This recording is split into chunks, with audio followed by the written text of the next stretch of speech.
Everyone সবাই কেমন আছেন? আমাদের একটা ইফতার পার্টি ছিল আসলে প্রতি বছরের ন্যায় এরকম বন্ধু-বান্ধব, কলিগ যাই হোক সবার সাথে এরকম যে যোগাযোগ থাকে, কমিউনিকেশন থাকে। তো যেকোনো সমস্যার সমাধানও করা যায়, আবার যেকোনো আপদে-বিপদে সবাই সবার সাথে আমরা যোগাযোগও রাখতে পারি। যেহেতু সবারই কর্মব্যস্তময় জীবন, সবার সংসার, সন্তান সবাই বিভিন্নভাবে বিজি। কেউ কারোর সাথে কথা বলার বা সময় দেওয়ার টাইম হয় না। তো এইভাবেই যদি মাঝে মধ্যে একটু প্রোগ্রাম হয়, আসলে সবার সাথে সবার কিছুটা হলেও দেখা হয়, কথা হয়। এই বছরে এক আধবার কথা বলাটাই আসলে সারা জীবন মনে রাখে।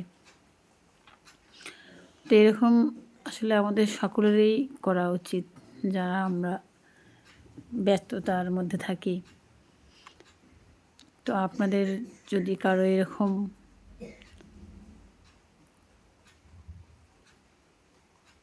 বন্ধু-বান্ধব থাকে, আপনারাও করতে পারেন। Bye bye.